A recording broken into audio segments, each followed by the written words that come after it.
Hey guys! Tonight we're settling in with a little trip back to Victorian London.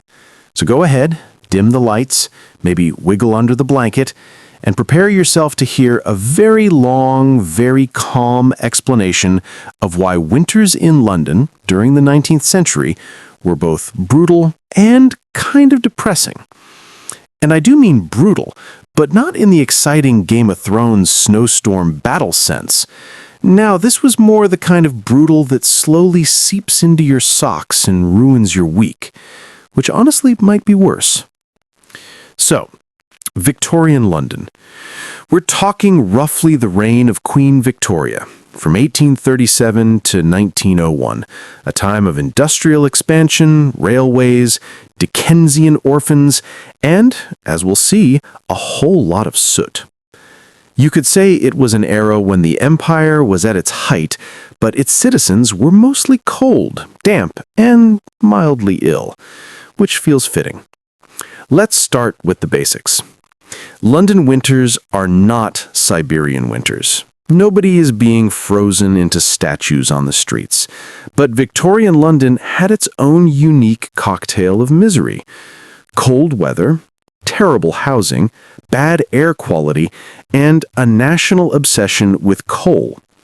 Together they created an atmosphere that was less cozy Christmas card and more Victorian lung soup. For one thing, central heating was not a thing. Houses relied on fireplaces, usually burning coal. Coal fires were messy, smelly, and didn't really heat an entire house. They heated one room at best. So if you were lucky, you had a fire in the sitting room. Everywhere else, freezing. Bedrooms were icy, hallways were unwelcoming, and bathrooms were, let's just say, discouraging. Picture this. You wake up in a Victorian terraced house. It's January.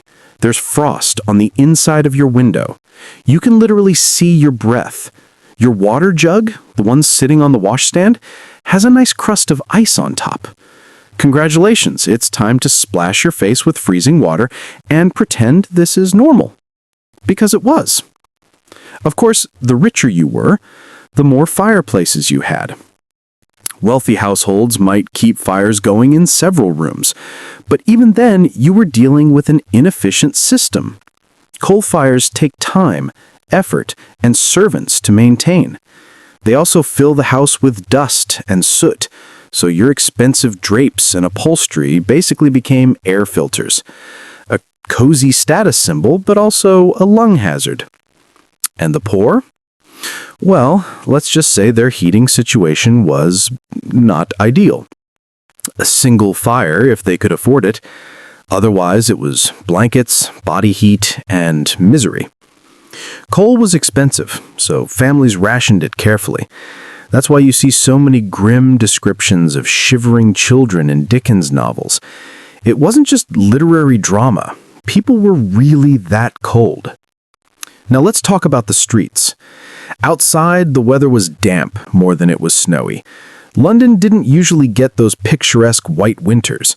Instead, it was gray drizzle, icy puddles, and occasional fog so thick you could lose your best friend 5 steps away.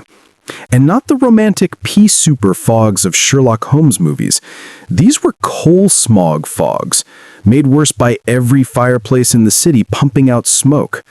Imagine mixing cold mist with industrial soot, and then breathing all that day. Congratulations, your lungs are now Victorian. This smog could get truly intense. People described it as yellow, brown, even green.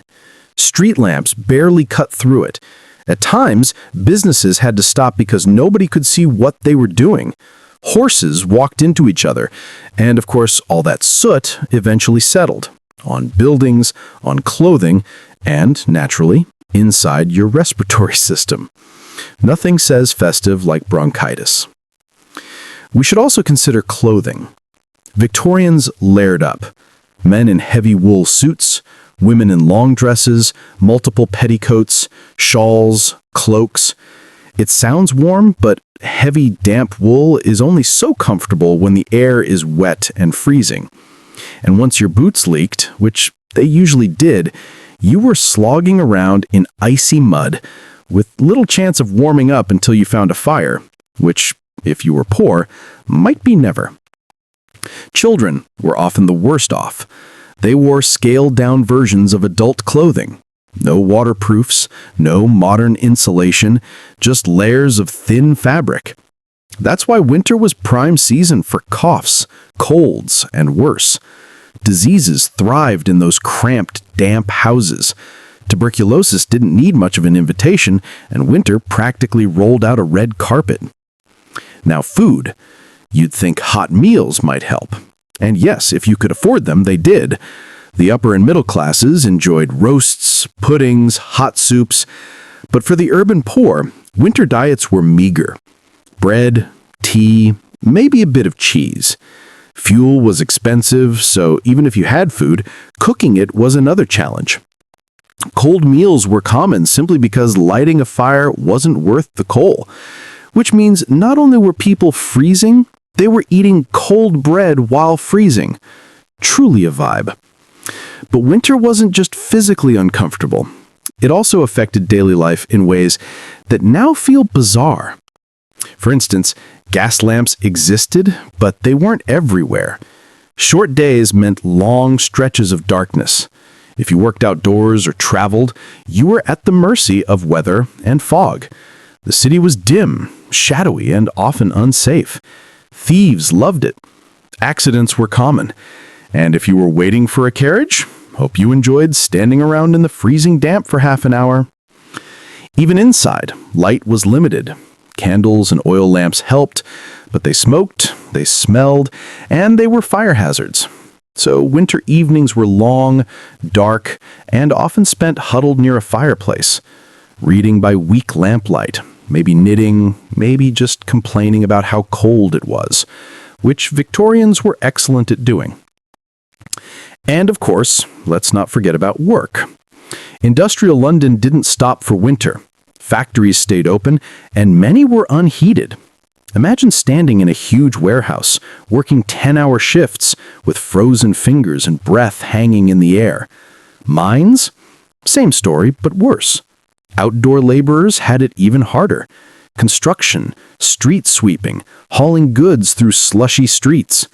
These people endured winters not with cozy firesides, but with numb toes and aching joints. It's bleak, but very real.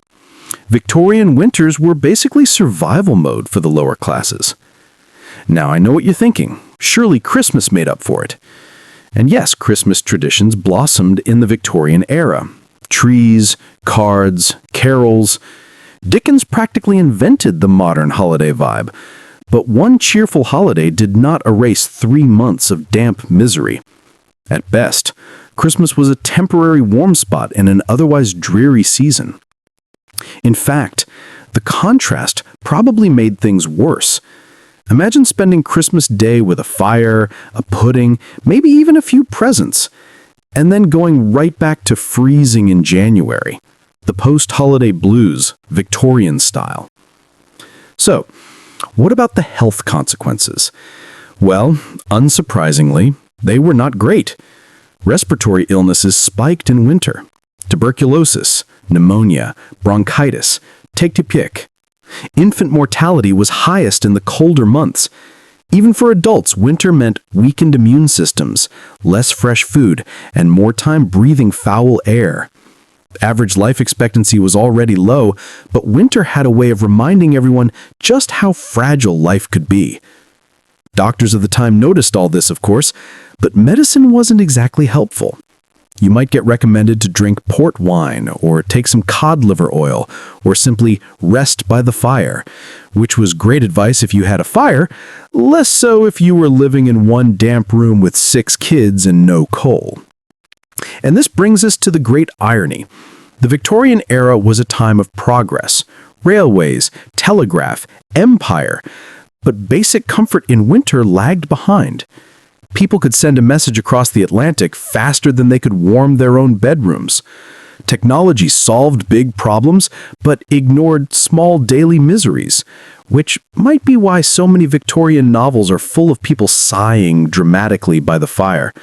They were genuinely that tired of the cold. Let's drift over now to the atmosphere. Winter in Victorian London didn't just feel cold, it looked bleak. Buildings were blackened by soot. Streets were muddy, filled with horse dung that froze into unpleasant lumps. Fog turned daylight into a kind of gloomy twilight. And through all this, people trudged in heavy clothes, coughing into handkerchiefs. It's no wonder artists and writers leaned into Gothic gloom. The city provided free inspiration. Even the Thames added to the misery. Before modern sewage systems, it was basically an open drain. And in winter, the cold slowed decomposition, which meant the river stunk less, but it still wasn't pleasant. And when temperatures dropped really low, parts of the river froze.